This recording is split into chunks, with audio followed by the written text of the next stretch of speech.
Beberapa hari terakhir, Naya merasa ada yang berbeda di kelasnya.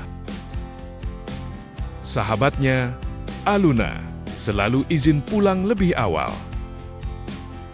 Bukan karena malas belajar, tapi karena ibunya sakit dan harus dirawat di rumah. Namun, suatu siang, Aluna berkata dengan suara bergetar, "Aku takut kehilangan ibuku Naya."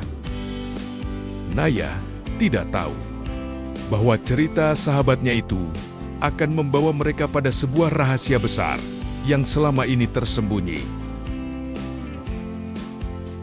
Dengan mata berkaca-kaca, Aluna mulai bercerita. Sudah beberapa tahun ibunya sakit. Sakit di perut dan sering juga sakit kepala yang sangat hebat.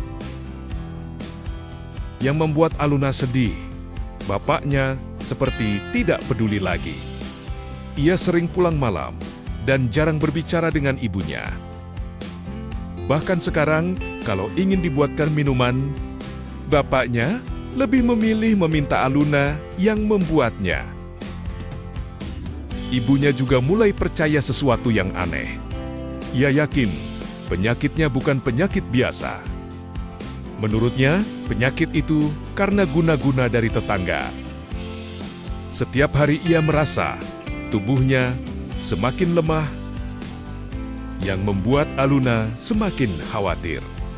Rambut ibunya mulai rontok sedikit demi sedikit.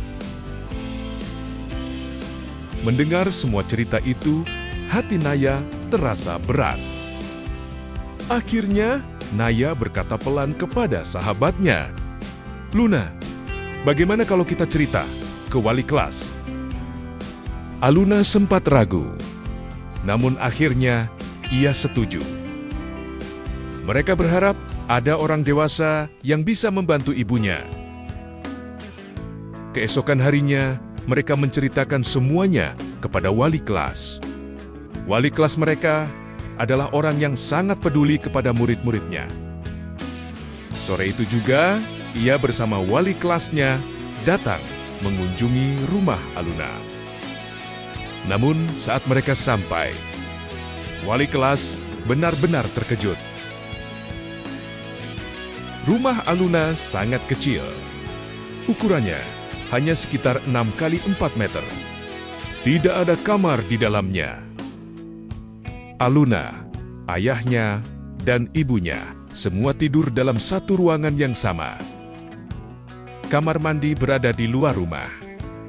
Dan memasak juga harus di luar. Di depan wali kelas, ibunya mulai bercerita. Dia selalu pulang malam. Kalau sama orang lain, royal. Tapi sama saya, pelit. Wali kelas hanya mendengarkan dengan sabar.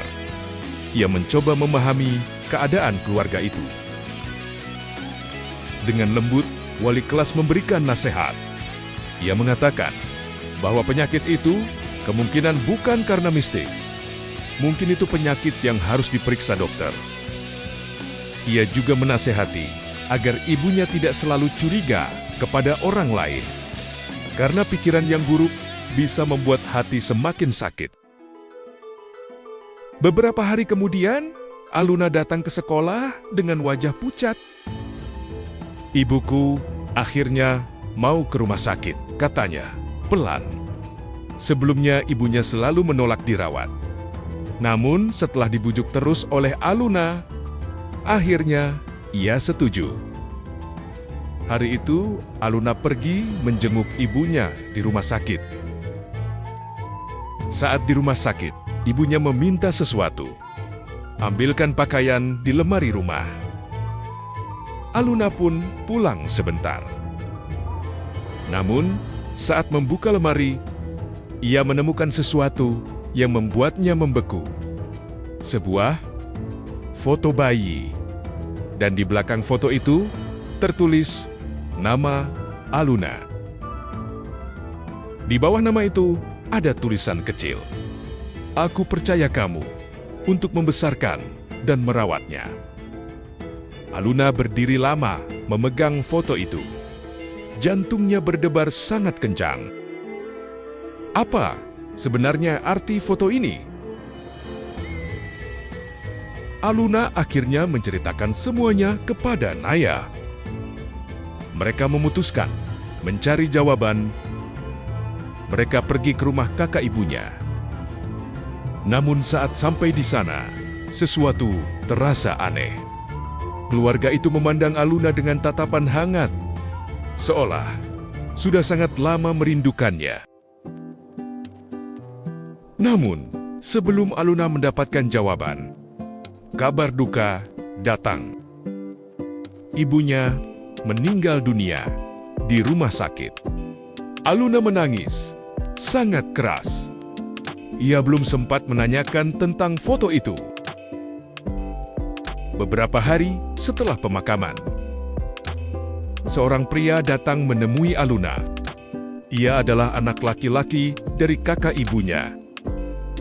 Ia berkata pelan, "Luna, kamu sebenarnya adik kandung kami." Dunia Aluna terasa berhenti sejenak. Ternyata dulu orang tua kandung Aluna sangat miskin. Mereka tidak mampu merawat semua anaknya. Akhirnya, Aluna diminta untuk dibesarkan oleh bibinya. Namun, keluarga mereka sepakat menyimpan rahasia itu, agar Aluna tidak merasa berbeda. Hari itu Aluna mengetahui, ia memiliki 6 saudara kandung.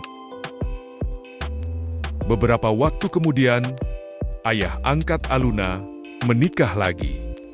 Aluna akhirnya tinggal bersama saudara-saudaranya. Kakak-kakaknya berjanji akan membiayai sekolahnya. Suatu hari, Aluna berkata kepada Naya, "Aku kehilangan seorang ibu, tapi aku menemukan keluargaku." Dan Naya tahu, kisah sahabatnya ini akan selalu ia ingat sepanjang hidupnya.